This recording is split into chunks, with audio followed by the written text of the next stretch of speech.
वहां पर paramilitary force को निशाना बनाया है, कोस्ट गार्ड को निशाना बनाया है, लेकिन इसका सीधा सीधा आरोप आने वाले दिनों में वो भारत पर थोप सकता है।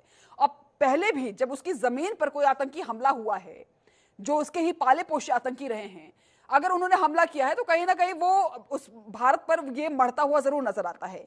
ये पैतरा कितना पुराना है भारत को निशाने पर लेने का, हर बात को लेकर, अपने आंतरिक चीजों को, आंतरिक बर्बादी को लेकर भारत को निशाने पर लेने का पैतरा पुराना है।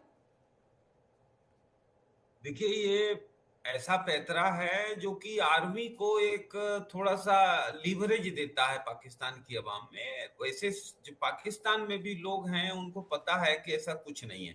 अब 43% पाकिस्तान की टेरिटरी बलूचिस्तान है, आबादी 4-5% है।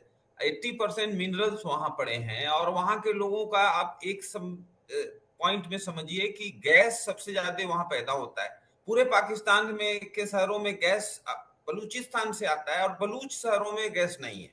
तो बहुत ज्यादा उनके साथ भेदभाव है। जो ये गवादर डेवलप किया गया है तो उनको नहीं रखा गया है लूप में, और बहुत ज्यादा बेरोजगारी है वहां। और सबसे बड़ी बात कि इनके साथ भेदभाव है। बलूच लोग एलिनिएशन फील करते हैं और वो बड़े पैमाने पर पाकिस्तान की आर्मी से लड़ रहे हैं, हजारों की संख्या में लड़ रहे हैं। अब देखिए कि 2006 में अकबर मुफ्ती का असैसिनेशन हुआ था जब मुशर्रफ साहब वहां के हुक्मरान थे, और तब से आज 26 चल रहा है। 20 बरस में 25,000 जो है जवान मारे गए होंगे, बलूच जवान। 10-20-15 हजार पाकिस्तान के आर्मी के जवान मारे गए हैं, पैरामिलिट्री के जवान मारे गए हैं, लेकिन ये चल रहा है, कंट्रोल में नहीं। हजारों चीनी मारे गए हैं, लेकिन ये हमारा इंटरवेंशन नहीं है। वहां लोगों में आक्रोश है।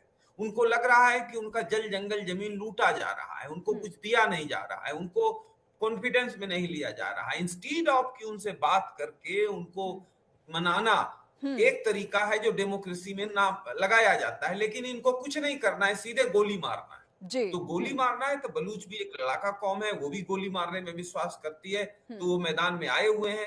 नए नए बच्चे लड़ते हैं, और तो और समझिए कि महिलाएं लड़ रही, महिलाएं बंदूक उठा चुकी हैं बलूचिस्तान में। पीछे साल आपने देखा कि एक ट्रेन, उन्होंने चलता ट्रेन को हाईजैक कर लिया। अपने आप में एक यूनिक घटना है, पूरे दुनिया में ट्रेन अपहरण की घटना शायद ही सुनी हो आपने 10-20 साल, लेकिन वहां हुआ।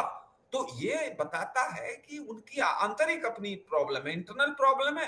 क्योंकि आर्मी को लिटिमेसी मिलती है भारत को उन्होंने एक आर्टिफिशियल प्रॉब्लम क्रिएट कर लिया कि भारत एक बहुत बड़ा राक्षस है, वो हमको निगलना चाहता है और आप हमको ताकत दो, हम भारत से लड़ेंगे। यही कह के आर्मी 80 साल से पाकिस्तान में शासन चला रही है।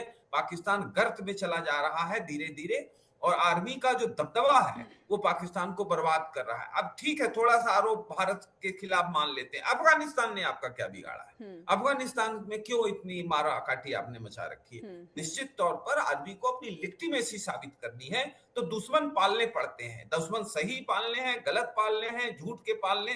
तो झूठ के दुश्मन जो है उन्होंने इमेजिनरी इनिमी पाल रखा है भारत को, अफगानिस्तान को। और ये उनका सबसे बड़ा प्रॉब्लम है। चूंकि मैंने पीछे भी कहा था कि जब तक पाकिस्तान भारत से अच्छा रिश्ता नहीं रखता तब तक अच्छा उनका एक इकोनॉमी नहीं बनेगी। 3300 किलोमीटर का रेड क्लिफ लाइन हमारे और पाकिस्तान के बीच में है, और वो प्याज और आलू कोरिया से लेते हैं या ऑस्ट्रेलिया से लेते हैं, गेहूं वहां से लेते हैं।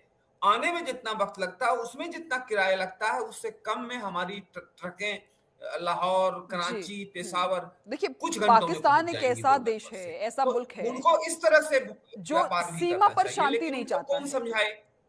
सीमा जी पर सभी बिल्कुल। देशों से रिश्ते बिगड़े रहे, यही उसका मकसद नजर आता है। जैसा डॉक्टर सुधीर ने अभी बताया कि अफगानिस्तान से बेवजह वहां पर झगड़े मोल लेना और युद्ध का पूरा एक माहौल क्रिएट करना, क्योंकि अभी हाल ही में उसने स्ट्राइक भी किया अफगानिस्तान पे।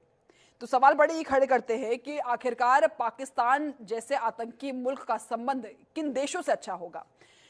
डॉक्टर गुप्ता, क्योंकि यूएई जैसे